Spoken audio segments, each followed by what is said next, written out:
The sun rises slowly over southern Bali, casting long, golden shafts of light across streets still scarred by the bombing just weeks earlier. Smoke lingers in the alleys, and the distant murmur of recovery efforts hums like a heartbeat across the city. Amid the chaos, a single helicopter's rotors begin to slide through the humid morning air, a mechanical rhythm cutting through the silence of destruction. Inside the cabin, the crew checks instruments methodically, their faces focused and measured. Papers rustle, radios click intermittently, and the weight of the mission presses quietly against their concentration. Supplies are stacked tightly, every kilogram accounted for, every procedure double-checked. This is no ordinary flight. They are transporting aid to an island still reeling from tragedy, and every decision carries a potential to tip the fragile balance between life and catastrophe. Outside, the terrain is deceptive. Narrow roads wind through dense jungle. Smoke rises and spirals from distant fires, and the coastal winds are unpredictable, gusting between the cliffs and valleys. Even in perfect conditions, the flight is challenging. Today, conditions are anything but perfect. Every rotor beat, every check of altitude and heading, is a step along a path fraught with invisible hazards. This is a calm before the storm, a routine mission made extraordinary by context, pressure, and circumstance. Within minutes, the crew's training, decisions, and the machine itself will be tested in ways that leave no room for error. In October 2005, Bali was still recovering from a wave of terror that had left its streets scarred and its people vigilant. The 2002 bombing had already imprinted deep wounds. By 2005, aid missions were crucial to restore stability, provide supplies, and support survivors. Helicopters became the arteries of recovery, connecting the main airstrips to villages cut off by damaged roads and unpredictable terrain. The aircraft in use of these missions were medium-lift utility helicopters, chosen for their ability to carry both personnel and cargo across challenging tropical landscapes. Their design prioritized flexibility over speed, with rotorcraft capable of hovering, precise vertical takeoff and landing, and maneuvering through narrow valleys. Yet, these advantages came with limitations. Sensitivity to sudden gusts, careful weight management, and a high dependency on skilled crew coordination. Crew selection reflected these challenges. Pilots were experienced in tropical operations, often carrying years of rotorcraft hours, but even the most seasoned crew could be tested by environmental and operational pressures. Every flight plan included contingencies for wind shear, sudden weather shifts, and mechanical limitations. Yet, the urgency of aid missions often compressed decision timelines, amplifying the margin for human error. Environment played a silent but decisive role. Bali's topography is a blend of coastal cliffs, volcanic ridges, and dense jungle. In 2005, the airspace was punctuated by smoke from controlled bombs, the lingering haze of reconstruction, and unpredictable wind pattern funneled through valleys and over hills. Every element, the rotorcraft, the crew, the environment, interacted in a complex, delicate balance. Misjudgment in any component could trigger a rapid cascade of failures. Operationally, these missions were under pressure from political, social, and humanitarian imperatives. Aid needed to reach survivors quickly. Helicopters were tasked with multiple sorties per day, often in marginal conditions. The stakes were not abstract. They were immediate and visible. Displaced families, medical supplies in transit, and a city still fragile under the shadow of past violence. The mission's context framed every decision, every flight path, every second in the cockpit. The helicopter assigned to the mission was a medium-lift utility rotorcraft, widely used in disaster relief operations. Its twin-engine configuration offered redundancy, but it demanded constant attention to engine performance, rotor speed, and fuel management. The avionics suite, though modern for the period, lacked the advanced terrain awareness systems found on newer models. Pilots relied on visual cues, barometric readings, and manual navigation. Skills honed through years of experience, but still vulnerable in complex, low-altitude flight environments. Weight and balance were critical. Each aid mission carried a mix of personnel, medical supplies, and logistical equipment. Even minor miscalculations could alter the helicopter's center of gravity, affecting pitch, roll, and rotor response. Load manifesting was methodical, but in high-tempo operations, precision could be subtly eroded by fatigue, urgency, or last-minute adjustments. The crew was seasoned but human. The pilot in command had thousands of hours of rotorcraft experience, including tropical and mountainous operations.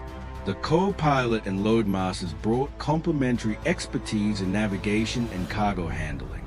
Yet, human factors, stress, decision fatigue, and situational awareness under pressure remain constant variables. Each flight was a negotiation between skill and environment. The environment itself was both a canvas and a threat. Bali's coastline rises sharply into cliffs and ridges, interspersed with deep valleys. Early morning haze and lingering smoke reduced visibility, while thermal currents and gusty winds complicated rotor control. Tropical rain showers could appear suddenly, compressing reaction times and challenging rotorcraft stability. Terrain forced the crew into narrow corridors, leaving little margin for error. Systems interactions demanded attention. The helicopter stability depended on collective and cyclic input, engine torque balance, and rotor RPM monitoring.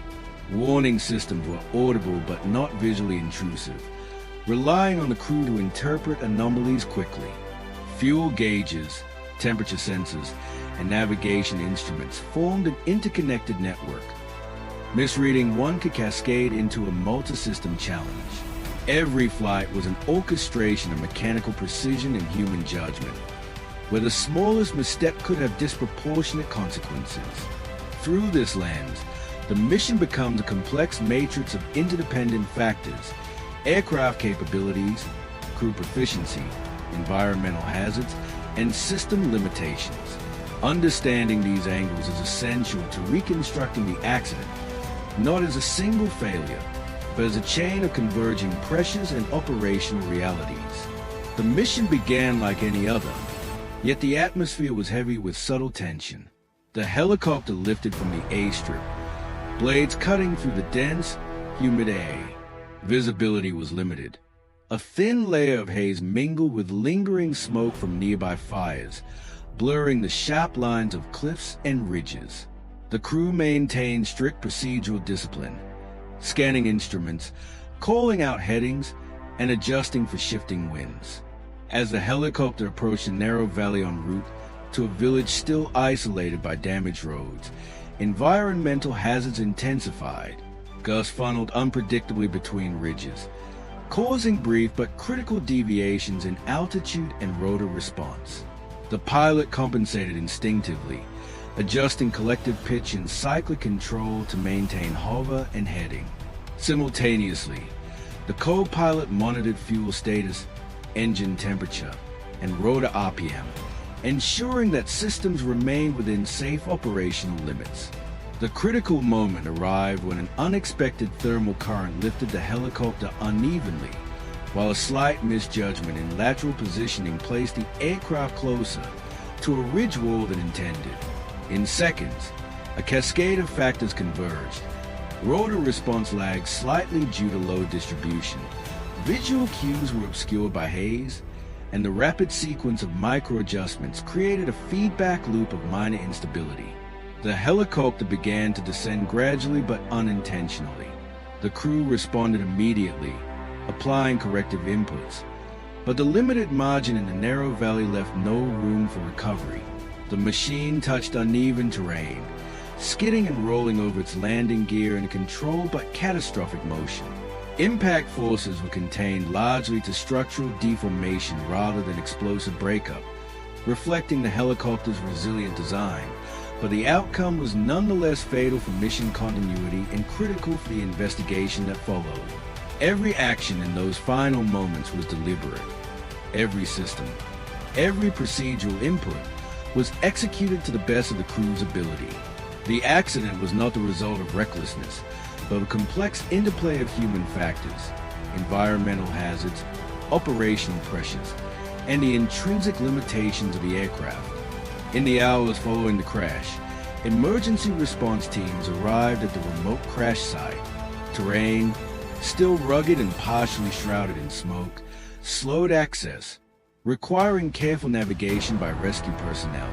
Helicopter debris was scattered across uneven ground, but no post-impact fire occurred, allowing investigators to preserve critical evidence. Aid supplies, while damaged, were mostly recoverable, a small consolation amid operational loss. The investigation began immediately, led by a coalition of local aviation authorities and international experts familiar with rotorcraft operations. Every piece of the helicopter, from engine components to rotor blades and flight instruments, was examined for signs of mechanical failure. Flight data recorders, cockpit voice recorders, and maintenance logs were meticulously reviewed. The goal was clear: reconstruct the sequence of events with precision, not speculation, and determine the chain of contributing factors. Investigators identified multiple converging elements: environmental hazards, narrow valleys, sudden gusts, and lingering smoke had compressed the crew's decision-making window. Human factors, including operational stress, cumulative fatigue, and the high-tempo nature of aid missions, had subtly eroded margins of error. Aircraft performance remained within design parameters, but load distribution and momentary rotor response limitations had amplified the environmental challenges. The impact on aid operations was immediate. Helicopter sorties were temporarily reduced, rerouted, or delayed while new risk assessments were implemented. Relief agencies reviewed mission protocols, emphasizing weather assessment, terrain analysis, and crew rest cycles. Training modules were updated to incorporate lessons learned from this incident, particularly the subtle interplay of micro-adjustments in narrow corridors and the limitations imposed by thermal currents in tropical valleys. Publicly, the crash reinforced the perilous nature of humanitarian aviation. There was no sensationalism. Media coverage focused on operational challenges, the resilience of rescue teams, and the dedication of crews navigating difficult environments. The narrative shifted from tragedy alone to a study in procedural rigor, decision-making under pressure, and the relentless demands of tropical rotorcraft operations. By combining technical reconstruction with operational context, investigators provided a nuanced understanding. The crash was not the result of a single failure, but the convergence of multiple factors: human, environmental, and operational, within the unforgiving setting of Bali's post-crisis landscape. In the quiet months following the 2005 Bali helicopter accident, the lessons learned rippled through the aviation and humanitarian aid communities. Procedures were re-evaluated with meticulous care, not to assign blame, but to strengthen operational safety for future missions. Flight planning incorporated enhanced environmental assessments, giving crews more precise forecasts of wind shear, thermal currents, and visibility limitations in tropical valleys. Crew protocols were revised to mitigate fatigue and maintain situational awareness under high-pressure operations.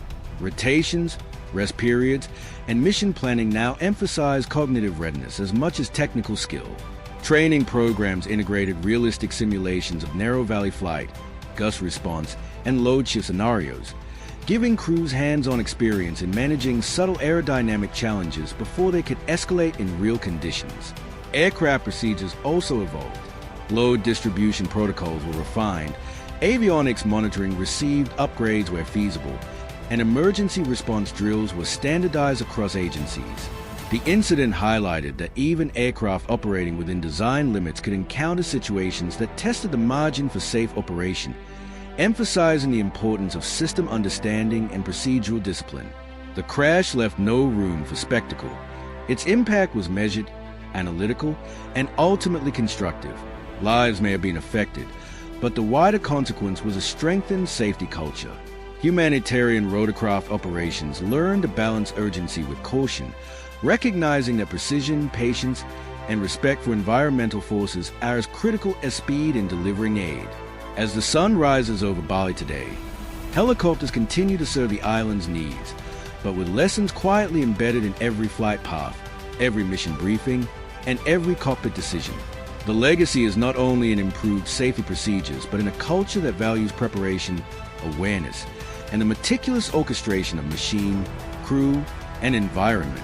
The narrative ends not with drama, but with reflection, an acknowledgement that aviation's ultimate lesson is measured in lives preserved and missions successfully completed.